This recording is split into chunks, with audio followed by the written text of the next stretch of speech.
orang yang mendirikan sholat. Tapi orang sehebat apapun, sebanyak apapun hartanya dia, setinggi apapun jabatan dia, punya istri, punya anak, punya rumah, punya kendaraan, tapi kalau dia ninggalin sholat, tuh rumah sumpah, tuh hati bakal sumpah. Habib, suami saya Habib nggak setia. Habib, istri saya nggak setia Habib. Apa yang membuatnya nggak setia? Allah saja Tuhannya ditinggalkan, apalagi pasangannya. Allah Tuhan yang menciptakan ditinggalkan, apalagi pasangannya. Allahnya di nomor duakan sama dia. Idza asabatkum musibah, ketika sedikit Allah berikan musibah, baru dia berteriak, ya Allah, ya Allah, ya Allah, apa salah saya, apa dosa saya. Baru dia bertanya kepada Allah Subhanahu wa ta'ala. Padahal berapa banyak hal yang sudah ditinggalkan, yang dia telantarkan daripada kewajibannya kepada Allah Subhanahu wa ta'ala. Tanya hati kita masing-masing, siapa yang paling besar di hati kita? Adakah nama Allah besar di hati kita? Ataukah kita lebih membesarkan di hati kita selain Allah? Bahkan hati kita dipenuhi dengan ciptaan Allah, yaitu dunia. Dunia diprioritaskan, di dunia diutamakan harta, hubbul mata wa hubbul jah, fantabih. Cinta sama harta, cinta pujian, cinta perhatian manusia, fantabih, hati-hati kata Abdullah Haddad. Kenapa semuanya? Semuanya cuma permainan doang. Orang sekarang memuji kita, besok benci sama kita. Orang yang benci sama kita, besok bisa cinta sama kita. Tapi segala suatu hal yang fondasinya dibangun karena Allah, ya begak lah ya fena, dia bakal kekal selama-lamanya. Saling mengunjungi karena Allah, mencintai karena Allah, berderma karena Allah, saling berbuat baik karena Allah, melindungi istrinya, taat kepada suaminya, mendidik anaknya, bakti sama orang tua, bertetangga, bermuamalah. Kalau semuanya karena Allah, maka engkau tidak akan mengenal yang namanya kelelahan. Gak bakal ada capek, mual sedih, mual sumpah. Kenapa kita masih sumpah? Karena kita belum lillah. Kenapa hati kita masih sakit? Belum lillah. Kenapa capek sama suami? Belum lillah.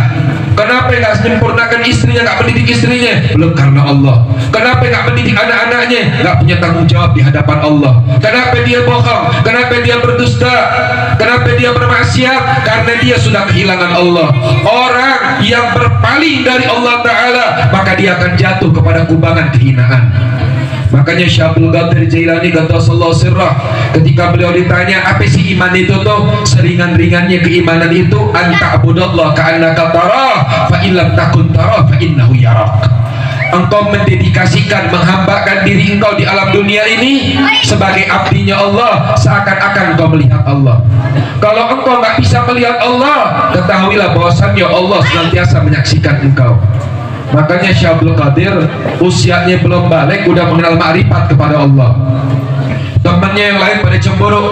Kata teman yang lain, wahai guru, kenapa engkau mencintai Abdul Qadir lebih daripada murid-murid yang lain? Sebab hatinya para aulia mata bisa badul. Ittaqu firasatul mu'min. Hati-hati kata Rasulullah sama firasatnya orang-orang mukmin. Sebab mereka, orang mukmin itu memandang dengan pandangan Allah. Bisa panon kita terbatas, tapi pandangan para aulia tak terbatas. Gimana mereka bisa masuk ke dalam alam mukasyifin, menjadi orang-orang ahlul kasyaf yang memandang bukan dengan pandangan biasa? Apa yang menyebabkan mereka menjadi orang prioritas di hadapan Allah? Karena mereka berjalan di jalannya Nabi Muhammad.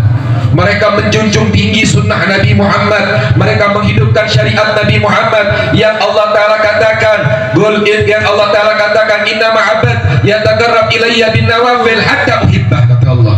Hambaku mereka mendekatkan diri kepada Allah, naon aksesna ali salat ibadah kewajiban ke Allah, tapi ayat jalan akses orang dekat ke Allah, Allah cinta ke orang. Lamun ngaku cinta ke Allah seueur, tapi lamun hayang menang cinta ke Allah, apa yang kata Allah Ta'ala? Bin nawafil, anjeuna ngadamelkeun daripada sunnah Nabi Muhammad.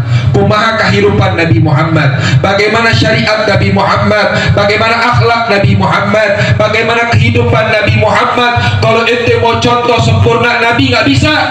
Illam takunu mislahum fatashabbahu, nyontohkeun dina akhlak Nabi Muhammad. Kalau ketampanan Nabi, yang bisa. Ajmal terlalu indah, wa ahsan terlalu baik. Bahkan dikatakan wa ajmalu min kalam tarakat ainuh. Kata Sayyidina Anas bin Malik, yang lebih cakep daripada Nabi Muhammad nggak pernah mata saya ngelihat. Wa ahsanu min kalam talidun nisa'u, yang lebih indah dari Rasulullah tidak pernah seorang wanita pun melahirkan ke alam dunia. Khuliqta mubarra'an min kulli aibin, beliau lahir ke alam semesta ini terlepas dari segala aib. Ka'annaka qad khuliqta kama tasya'u, seakan-akan Nabi lahir ke alam dunia sok mentah yang kos kumaha.